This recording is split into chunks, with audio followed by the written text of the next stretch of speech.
Hello viewers, Bengali post blog অভিতে সবাইকে স্বাগত। ইতিমধ্যেই জানো 20 তারিখে ভারতের el clasico, the biggest match, the বড় match, Mohun Bagan versus Mumbai city FC.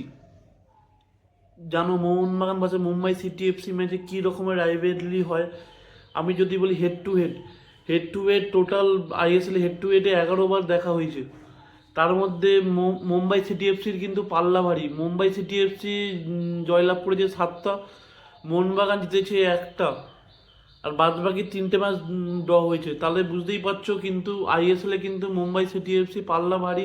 Mumbai city FC মোহনবাগানের শক্ত গার্ড। যদি বলি মোহনবাগানকে এগিয়ে রাখবো কেন, মোহনবাগানের ঘরের মাঠে খেলা, সন্ধ্যা 7:30 থেকে যুবভারতী ক্রীড়াঙ্গনে খেলা, তাই আমি মোহনবাগানকে এই ম্যাচে কিছুটা হলে এগিয়ে রাখবো। এবার মোহনবাগানের ফার্স্ট 11 কী হতে পারে। মোহনবাগানের ফার্স্ট 11-এ মোহনবাগান কোচ হচ্ছে সার্জিও লোবেরা। তার পছন্দের ফরমেশন হচ্ছে 4-2-3-1। এই পজিশানেই মোহনবাগানের প্লেয়াররা খেলবে। মোহনবাগানের ফার্স্ট 11 কী হতে পারে, আমি যদি বলি মোহনবাগানের ফার্স্ট 11 হয় গোলকিপারে থাকবে হচ্ছে দাওনাওয়াল্লি, বিশাল কাইত। চারটে ডিফেন্স কে থাকবে, আপনার লেট ব্যাকে থাকবে হচ্ছে সুভাশিস বোস।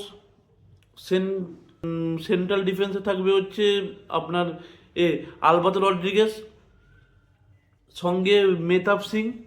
আর আপনার রাইট ব্যাকে থাকবে এই বছরে টপ ক্লাস ফর্মে থাকা ইয়ংস্টার দাওনাওয়াল্লি, অভিষেক টেকচাম সিং।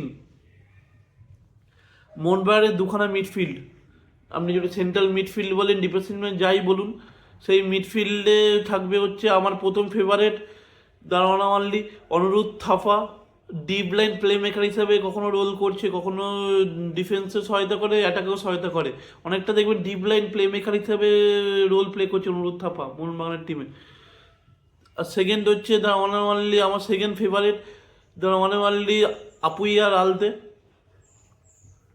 মোহনবাগানের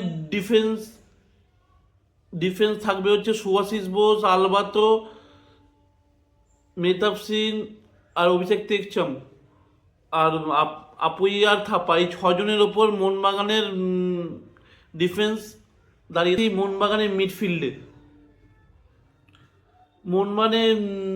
মিডফিল্ডে হচ্ছে অ্যাটাকিং মিডফিল্ডার বলুন বা সেকেন্ড স্ট্রাইকার যাই বলুন, থাকবে হচ্ছে দ্য ওয়ান অ্যান্ড অনলি সব মোহনবাগানের favourite player are the Mohun Bagan the god দিমি Petratos. এই সিজনে টপ ক্লাস ফর্মে রয়েছে। আগের দিমিকে ফিরে পাওয়া যাচ্ছে মোহনবাগানের ম্যাচে। কিন্তু আগের দিনে যে ব্যাঙ্গালোর এফসির সঙ্গে যে মোহনবাগানের যে ম্যাচটা ছিল, এই ম্যাচে কিন্তু দিমি পেত্রাতোসের ফর্ম কিন্তু ভালো ছিল না। খুব ইজি চান্স মিস করেছে। এই ম্যাচে কিন্তু এরকম ইজি চান্স মিস করা যাবে না। ইজি চান্স মিস করার কারণে কিন্তু আমরা পয়েন্ট লস করেছি। মোহনবাগানের হচ্ছে লেফট উইংয়ে থাকবে হচ্ছে লিস্টন কোলাসো। আমি যদি বলি লিস্টন কোলাসোর জায়গা, আমি যদি রবসান রবিনো, দ্য চিকনা Robinho, the Brazilian samba boy যদি ফিট থাকে, তো রবসান রবিনোকে দিয়ে স্টার্ট করাবে। আর রাইট উইংয়ে থাকবে হচ্ছে, যদি কিয়ান নাসারিকে খেলানো হয় অনেক বেটার থাকবে। মনবীরের পারফরমেন্স, ইদানিং পারফরমেন্স, মনবীরের লিস্টনের পারফরমেন্স কিন্তু খুব একটা ভালো নয়। বারবার গোল মিস করছে, সাফার করছে, খুব বল পজিশন লুজ করছে, পজিশন সেই হিসাবে ঠিকঠাক নয়। তাই আমি এই ম্যাচে আমি যদি কিয়ান নাসারি, জানি কোচ স্টার্ট করবে না, তাও আমি যদি কিয়ান নাসারিকে যদি স্টার্ট করে তাহলে অনেকটা বেটার হবে।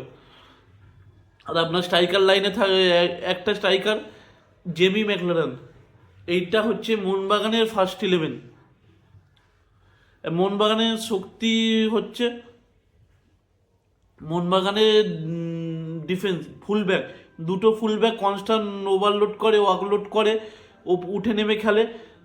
আর ফুলব্যাক থেকে দিয়ে মিডফিল্ডের সঙ্গে একটা কানেকশন হয়, এখান থেকে উইংয়ে খেলা হয়, উইং থেকে অ্যাটাক হয়। এটা হচ্ছে মোহনবাগানের অ্যাটাকিং ফরমেশন।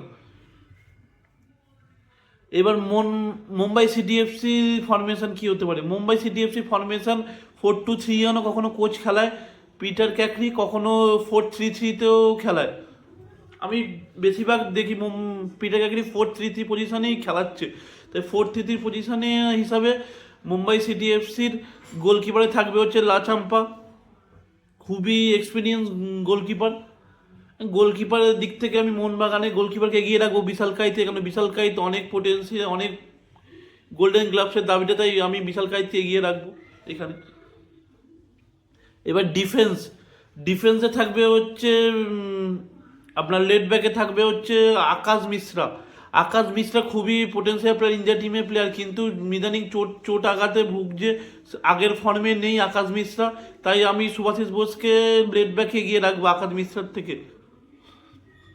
এবার সেন্ট্রাল ডিফেন্সে থাকবে হচ্ছে নুনো রেইস আগে মোহনবাগানে খেলে যাওয়া প্লেয়ার, খুব একটা ভালো আহামরি পারফরমেন্স করেনি, তাই ডিফেন্সে আমি আলবাতোকে এগিয়ে রাখবো নুনো রেইসের থেকে। আর একটা সেন্ট্রাল মিডফিল্ডার হচ্ছে মুম্বাইয়ের আয়ুষ ছেত্রী। এবার আয়ুষ ছেত্রীর থেকেও আমি মেহতাব সিং, অনেক এক্সপিরিয়েন্স, অনেক বেটার ফুটবল খেলছে, তাই আমি মেহতাব সিংকে এগিয়ে রাখবো ডিফেন্সে। এবার রাইট ব্যাক, মুম্বাই সিটি এফসির রাইট ব্যাক হচ্ছে ভালপুইয়া আর অভিষেক টেকচাম, এই জায়গাটায় আমি কাউকে এগিয়ে রাখবো না। রাইট ব্যাকের দুদিকে দুজনেই খুব টপ মোস্ট প্লেয়ার, ভালপুইয়াও খুব এক্সপিরিয়েন্স প্লেয়ার, ইয়ংস্টার, অভিষেক টেকচাম ইয়ংস্টার, তাই আমি রাইট ব্যাকে কাউকে দুজনকে এগিয়ে রাখবো না, কিন্তু ভালপুইয়ার থেকে অভিষেক টেকচাম একটু বেটার ফুটবল খেলছে, তাও 19-20, কিন্তু আমি এইখানে কাউকে এগিয়ে রাখবো না। এবার মিডফিল্ডে আসি। মিডফিল্ডে হচ্ছে দুটো মিডফিল্ডে কে খেলবে হচ্ছে, একটা হচ্ছে জনি কাউকে, সঙ্গে হচ্ছে তুলুঙ্গা। জনি কাউকের সঙ্গে যদি আমি আপুইয়া যে রোলটা প্লে করে, জনি কাউকে কিন্তু মুম্বাই সিটি এফসি এই রোলটা প্লে করে, আপুইয়া ফর্মে রয়েছে, কিন্তু এক্সপিরিয়েন্স দিক থেকে আমি জনি কাউকে এগিয়ে রাখবো, তাই সেন্ট্রাল মিডফিল্ডে আমি আপুইয়ার থেকে জনি কাউকে এগিয়ে রাখবো। জনি কাউকের সঙ্গে খেলবে হচ্ছে তুলুঙ্গা। আর মোহনবাগানে খেলবে হচ্ছে অনুরোধ থাপা, এই জায়গাটায় আমি তুলুঙ্গার থেকে আমি অনুরোধ থাপাকে এগিয়ে রাখবো, কারণ অনুরোধ থাপা টপ ক্লাস ফর্মে রয়েছে, আর মোহনবাগানে মেন চালনা শক্তি, মোহনবাগানে এত ভালো যে ভার্সেটাইল ফুটবল খেলছে, এত টিম ব্যালেন্স লাগছে, এটা শুধুমাত্র থাপা আর আপুইয়ার জন্য। থাপাকে আমি তুলুঙ্গার থেকে এগিয়ে রাখবো এই জায়গাতে, সেন্ট্রাল মিডফিল্ডে আমি তুলুঙ্গার থেকে আগেও থাপাকে আমি রাখবো। এইবার আমি যদি ধরি স্ট্রাইকার লাইন, অ্যাটাকিং মিডফিল্ডে খেলছে হচ্ছে ওটিচ বা নোফল, আর আমাদের খেলছে হচ্ছে দিমি পেত্রাদোস এইবার টপ ক্লাস ফর্মে রয়েছে, ভালো ফুটবল খেলছে, তাই আমি অ্যাটাকিং মিডফিল্ডে বা সেকেন্ড স্ট্রাইকারে আমি দিমি পেত্রাদোসকে এই ম্যাচে এগিয়ে রাখবো। এবার আপনার রাইট উইংয়ে আপনাকে আমি এগিয়ে রাখবো হচ্ছে লাইলেং জুয়ালা ছাং থেকে, কেন মনবীর রাইট উইংয়ে অত এখনো অবধি ভালো ফর্মে নেই, ভালো পারফরমেন্স দিতে পারছে না, আগের ম্যাচে খুবই জঘন্য ফুটবল খেলেছে, তাই আমি এই রাইট উইং পজিশানে ছাং থেকে এগিয়ে রাখবো মনবীরের আগে। এবার আসি লেফট উইং ওটিস,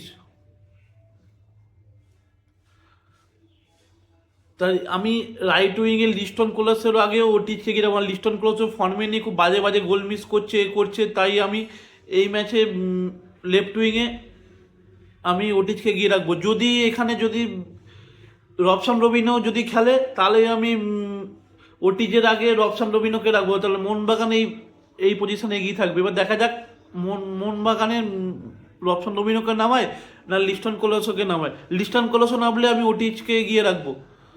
আর স্ট্রাইকারে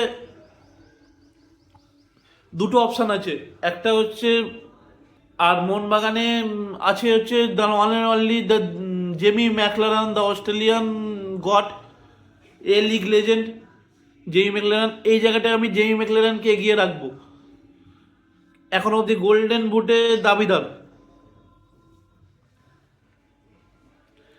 কিন্তু অল ওভার যদি দেখতে যাই, মোহনবাগান টোটাল গোল করেছে হচ্ছে 15টা, সেখানে মুম্বাই গোল করেছে 16টা, মানে খুবই কাছাকাছি, কিন্তু হেড টু হেডে কিন্তু মুম্বাই এগিয়ে আছে মোহনবাগানের থেকে।